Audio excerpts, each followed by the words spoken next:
बरोबर. या ठिकाणी सुद्धा आपण गेलो नव्हतो. पण प्रामुख्याने आपल्याला चर्चा ही बीडबद्दल करणं गरजेचं आहे सगळ्यात आधी, कारण या निवडणुकीमध्ये धनंजय मुंडे यांचा स्टेक हे पणाला लागलेलं होतं. बरोबर. आणि ते केवळ परळीसाठी नव्हतं, तर ते संपूर्ण बीड जिल्ह्यामध्ये सुद्धा होतं आणि काही प्रमाणात मराठवाड्यामध्ये सुद्धा होतं. कारण वाल्मिक कराड हे संतोष देशमुख हत्या प्रकरणामध्ये तुरुंगात आहेत, त्यामुळं त्यांचा खंदा समर्थक सोबत नव्हता.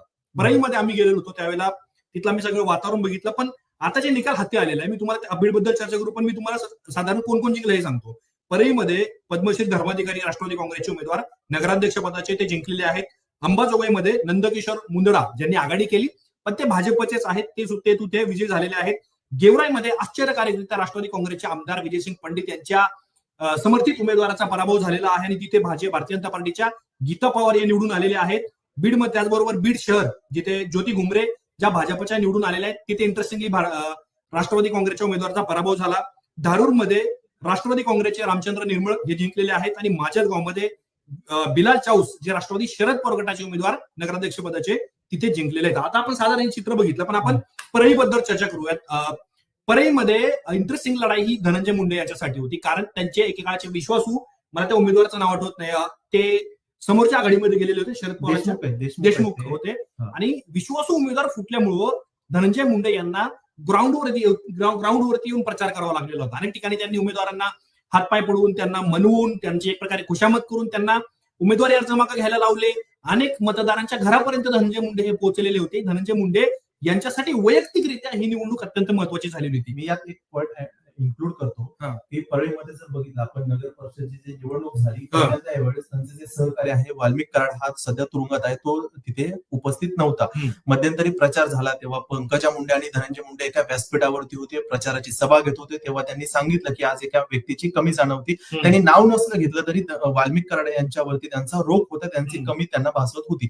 का भासवत होती? वाल्मिक कराड हा धनंजय मुंडे यांच्या सर्व प्रचाराची रणनीती असेल तो पाहत असायचा. एक्झॅक्टली 2019 मध्ये धनंजय मुंडे हे महाविकास आघाडीमध्ये सामाजिक न्याय मंत्री झाले. पहिल्यांदा पंकजा मुंडे यांचा पराभव करून ते विधानसभेमध्ये गेले.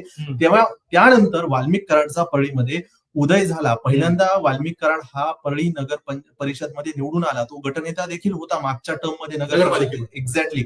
आता समजा वाल्मिक कराड तुरुंगाच्या बाहेर असता तर तो त्यांनीच निवडणूक पाहिली असती, तो देखील तिथे मैदानामध्ये आज जिंकलेला आपल्याला पाहायला मिळालेलं असतं, असं चित्र असतं. ते झालं, सोडून देऊ आपण. पण आज आपण पूर्ण नगर परिषदचं निवडणुकीचं चित्र पाहिलं. एकेकाळी पंकजा मुंडे आणि धनंजय मुंडे यांच्यामध्येच ही निवडणूक होत असे. पंकजा मुंडे 14 ते 19 मंत्री असताना तेव्हा धनंजय मुंडे हे परळीचं त्यांचं होम ग्राउंड आहे नगर परिषदचं, ते तिथे जिंकून आणत असायचे. अजित पवार तेव्हा राष्ट्रवादी एकत्रच होती, त्या दोन्ही पक्षाची मिळून त्यांनी ती सत्ता तिथे आणत होते. आता इंटरेस्टिंगली यामध्ये जर मुद्दा बघितला, पंकजा मुंडे आणि धनंजय मुंडे यांची युती झाली होती. अख्ख्या बीड जिल्ह्यामध्ये महायुती कुठेही नव्हती, फक्त पंकजा मुंडे आणि धनंजय मुंडे यांनी परळीमध्येच महायुती केली होती. तिथे महाविकास आघाडी विरुद्ध महायुती असा हा प्रचार होता. तशा पद्धतीची निवडणूक झाली होती. आणि धनंजय मुंडेचे एकेकाळचे सहकारी होते देशमुख, हे त्यांच्या सोबतच होते. ऐनवेळी त्यांनी बजरंग सोनवणे यांच्या उपस्थितीमध्ये शरद पवारांच्या राष्ट्रवादीमध्ये प्रवेश केला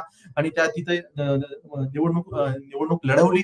बजरंग सोनवणे तळ ठोकून होते आणि कुठेतरी धनंजय मुंडे हे मागच्या संतोष देशमुख हत्याकांडानंतर वर्षभरापासून मनोज जरांगे असतील, अन्य जे नेते असतील, म्हणजे बजरंग सोनवणे असतील, प्रकाश सोळंके असतील, संदीप क्षीरसागर यांच्या निशाणावरती होते. आणि कुठेतरी परळीची निवडणूक ही धनंजय मुंडेंची प्रतिष्ठा पणाला लागली होती. त्यामध्ये धनंजय मुंडेंना परळीची निवडणूक जिंकलेली.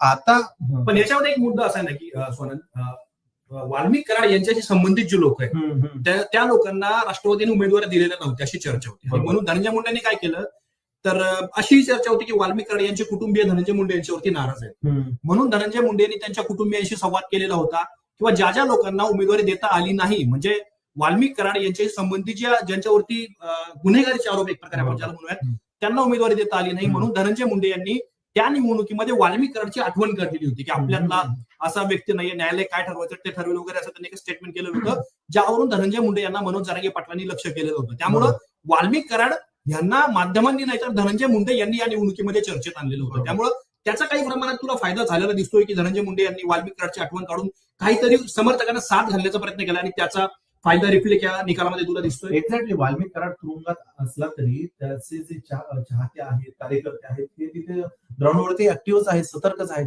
हो. धनंजय मुंडेंचे कार्यकर्ते आणि वाल्मिक कराडचे चाहते हे एकच आहेत, वेगळे नाहीयेत. त्यांना वाल्मिक कराड म्हणजे त्यांना ते त्या भागामध्ये अण्णा म्हणतात, वाल्मिकांना. त्यांची ती कमी भासत होती. धनंजय मुंडेंना ते बोलून दाखवलं. हो. पण धनंजय मुंडेंना संतोष देशमुख हत्याकांडात वाल्मिक कराड तुरुंगात गेल्यानंतर पहिल्यांदाच असं जाहीर पद्धतीनं त्याची कमी भासवते. इतक्या दिवस ते जे हत्याकांडाच्या नंतर आरोपींना शिक्षा व्हावी हो. अशा पद्धतीचे स्टेटमेंट देत होते. त्यानंतर पहिल्यांदाच वाल्मिक कराडची त्यांनी आठवण काढली, नाव घेतलं नसलं तरी कमी जाणवली. त्यानंतर धनंजय मुंडेंच्या कार्यकर्त्यांमध्ये एक नवचैतन्य निर्माण झालं, ऊर्जा निर्माण झाली. त्या पद्धतीनं ते कामाला लागले. त्याचंच रेप्लिकेशन या नगर परिषदच्या निवडणुकीमध्ये आपल्याला पाहायला मिळालं. एक मुद्दा याच्यामध्ये पंकजा मुंडे आणि धनंजय मुंडे एकत्र आल्यामुळे परळीतल्या निकालावरती काय परिणाम झाला किंवा एक पॉझिटिव्ह राष्ट्रवादीला मिळाला असं तुला काय वाटतं याच्यामध्ये? ऑब्व्हियस परळीमध्ये धनंजय मुंडे, दोन्ही मुंडेंची ताकद जास्तच आहे परळीमध्ये. इतक्या दिवस हा होम बॅटलच होतं, म्हणजे पंकजा मुंडे आणि धनंजय मुंडे यांच्यामध्ये थेट लढत असायची.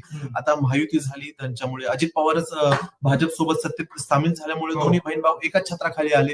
आणि त्याच्यामुळे मागच्या वेळेस सुद्धा जर बघितलं असेल, पंकजा मुंडे धनंजय मुंडे यांचं मनोमिलन होत असतं. रक्षाबंधन असेल, दिवाळी पाडवा असेल, विविध गोष्टींमध्ये ते सोबत येतात, भाऊबीज असेल. यावेळीस ते सोबत आले, त्यामुळे त्यांची एकच ताकद दिसली. आणि तेव्हा विरोधक नव्हता म्हणून धनंजय मुंडेंचेच एकेकाळचे सहकारी गेले बजरंग सोनवणेंसोबत आणि त्यांनी आव्हान दिलं. त्यांना असं वाटलं की मराठा मतदार आहेत जे वंजारी विरुद्ध मराठा असा जो लोकसभेमध्ये देखील आपल्याला संघर्ष पाहायला मिळाला होता. बीडमध्ये प्रचंड जातीय संघर्ष असल्या मागच्या लोकसभेपासून आपल्याला पाहायला मिळतोय. त्यामध्ये मनोज जरांगे यांचं आंदोलन असेल, लक्ष्मण हाके यांचं आंदोलन असेल, याचे रेप्लिकेशन ग्राउंडवरती प्रचंड आहेत. त्याचाच कुठेतरी फटका बसतो का, याचे निकालाचे पूर्ण निकालावरती परिणाम होतो काय हा जातीय ध्रुवीकरणाचा. आणि त्यामुळे असं वाटत होतं की होईल, पण तसा परळीमध्ये तरी झालेला आपल्याला पाहायला मिळत नाही.